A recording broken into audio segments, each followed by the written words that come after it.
Nanguha kami ng kawayan dito sa may kawayanan sa may baba namin. Tapos nanguha rin sila bossing sa korehidor para panggawa ng kulungan para sa aming mga ducks. Hello, hi mga nay! Medyo natatagalan yung pag-upload ko this past few days kasi nga wala akong pang-load. Hindi ko rin naman mapuntahan yung mga nakonekan kong mga wifi kasi nga kapag kapagod na sa trabaho sa bahay hindi ko na nga maisipang maglakad pa.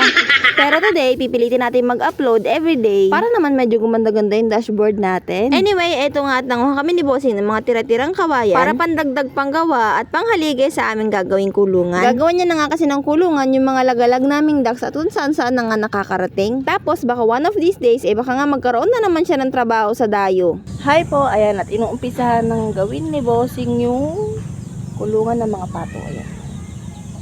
Ito yung mga kinuhang kawayan sa koridor. Ayan yung mga kinuhang kawayan sa koridor. Kinayas na ni bossing. Tapos, ayan yung ginagawang kulungan.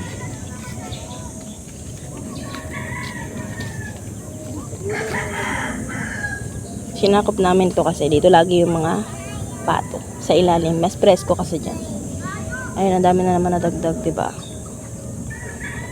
Next naman dyan ay kulungan ng manok.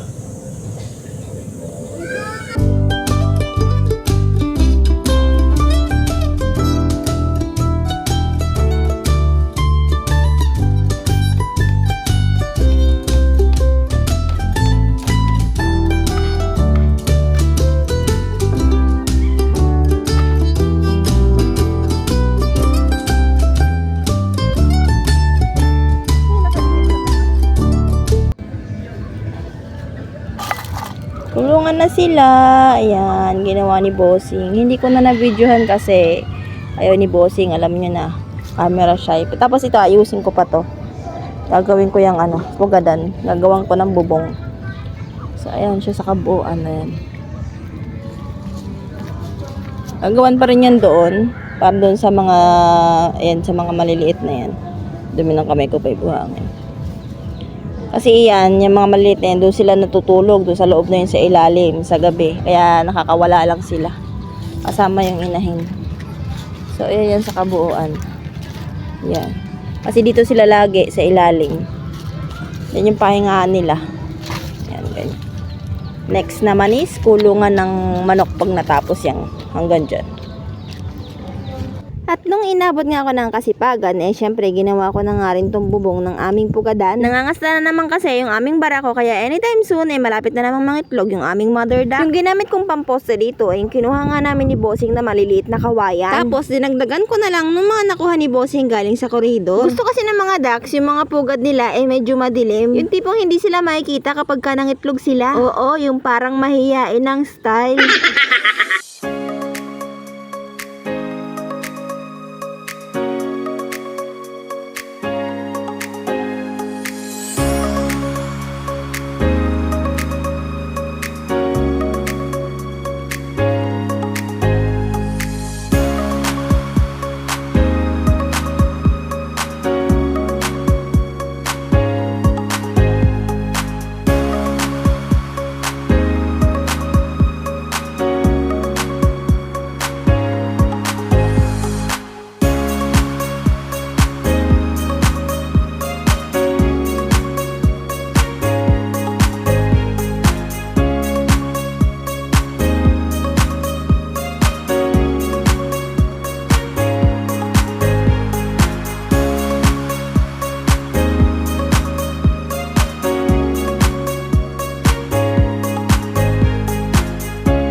tayong pagkakabit ng kawayan. Ang sabi pa nga ni bossing sa akin, baliktad daw yung pagkakalagay ko. Dapat nga daw yung mga nakapatayong kawayan, nakapaibabaw dun sa mga nakapabalagbag na kawayan. Ang sabi ko na nga lang, hayaan mo na at baliktad nga rin yung utak ko. At dahil inabot na nga ako ng dilim, hindi ko na nga muna nailagay yung pambubong at itong mga kawayan lang muna yung natapos ko. Anyway, hanggang dito na nga lang muna for today's video. Abangan nyo po yung part 3. Thank you for watching.